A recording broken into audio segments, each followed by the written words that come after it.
at some point or another in our lives, we decide that things need to change, things need to be different. Usually we reach a crossroads or some type of event happens that triggers us to decide that whatever we're doing, we're going to do something different. And there's, normally substantial meaning behind it. Most people change when they are uncomfortable, when they are forced, or when something happens, an event in their life that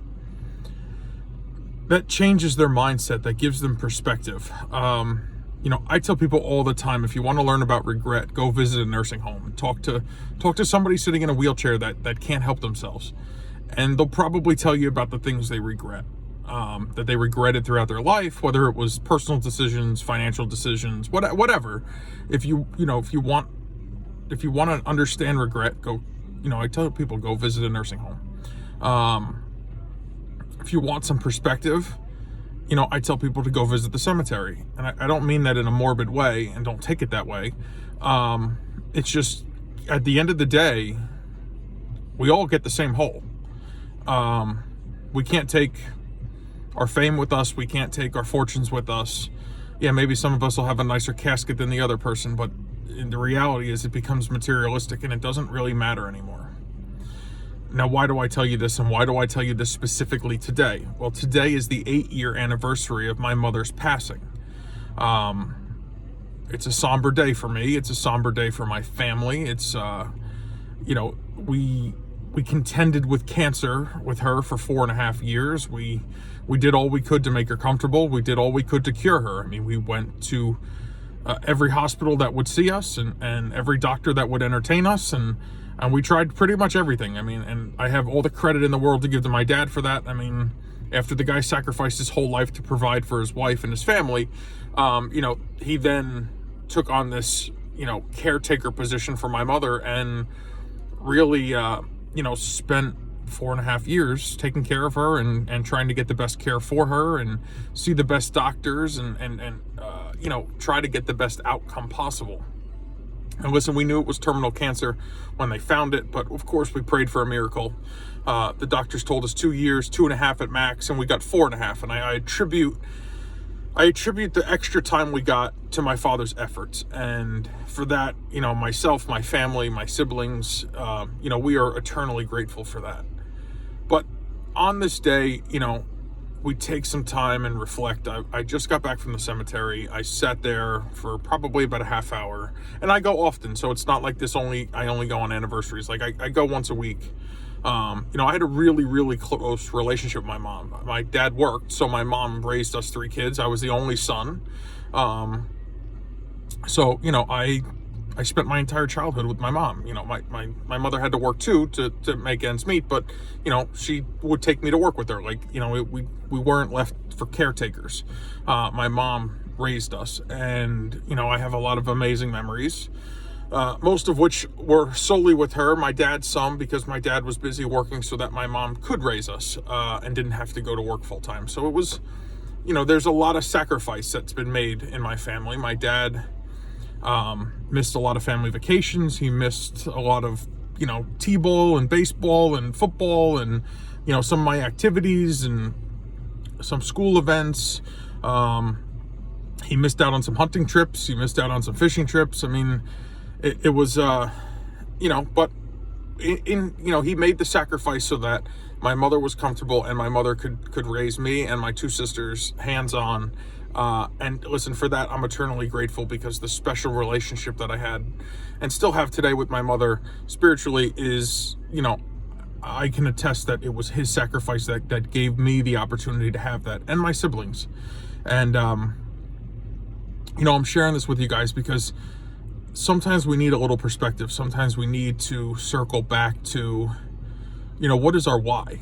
When my mother fell ill, I knew I didn't want to work like my dad did 7 days a week, for 35 years and miss out on life, miss out on my wife and my kids and my nieces and nephews. I didn't want to miss out on that. I wanted to see them go to school. I wanted to attend their events. I wanted to take them fishing, take them hunting, whatever.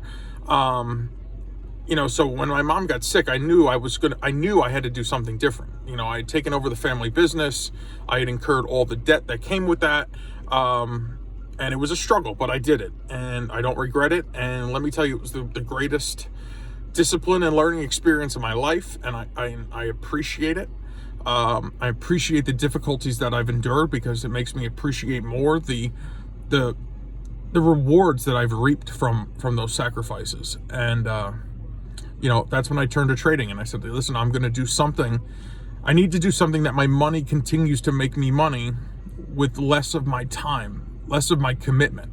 And that's when I started to trade, and there was a learning curve, and it took a little while to get things right. And fast forward, made quite a bit of money, north of $1 million in the past several years, over 400,000 alone just last year, 300,000 the year before. So I knew I finally got on the right track. And once I was able to do that, I knew I wasn't going to have to relive the life my dad did. Now listen, I've always been a worker. We were raised blue collar, and I love to work. I just do. It's gratifying and satisfying to create something with your hands, to create value, to perform a service. It's just who I am. So I do still enjoy that, but I know my money is making me money, regardless of what I'm doing, whether I'm at work or if I'm at home or sleeping or whatever I'm doing, or on vacation, spending time with my wife, my family, the kids, my nieces and nephews. It doesn't really matter. Being able to do what I do has put me in a different position at a much younger age than my father was ever able to attain. I mean, he just worked and paid his bills, and worked and paid his bills, and worked and paid his bills, and never had a chance to build that wealth, to build that buffer, to really have that extra money that was able to make him more money. And once you get there, life becomes different. You look at everything in a different manner. It's about tomorrow. It's about comfort. It's about convenience. It's about knowing that whatever happens today, I have many years worth of money in the bank that I don't have to stress or worry about, what could happen. God forbid my wife gets sick. I know I can take care of her and, not compromise us financially. So, guys, today on the anniversary of my mother's death, 8 years, I wanted to share this story with you. I want you to have a real understanding of my why. My why is so that, I can have the time to enjoy and live my life before it's taken away from me. My mom died at 52 years old. She was not old. I mean, listen, I know people die younger than that, and trust me, I put it in perspective all the time. When I go to the cemetery, around the corner, there's a little girl. She was 5 years old. I don't know what she died from. I don't even know who she is, but you know what? Every time I go to the cemetery, we go and we just say a little prayer for this little girl and her family, because her family is left behind with this little child that had passed away. And I think, my mom had 52 years on this earth. She had a husband that loved her more than anything in the world, 3 kids, a family, a home, and this little girl never had any of that. So when I put that in perspective, my mom had a pretty good life, and she was grateful for that. And even as she was dying, she's like, listen, I have had so much more than most people ever have. And God gave me this life because this was the life that I wanted. And she loved her life. So I want you to do whatever it is that makes you love your life. I want you to feel like you've accomplished what you've been set on this earth to have and do. I want you to feel like you're fulfilled. It's an incredible feeling to feel fulfilled, to know that your purpose has been satisfied. Now listen, we all want to live a long life, we all want to live a healthy life, but we don't all get dealt that hand of cards. So we need to play the cards we are dealt the very best we can.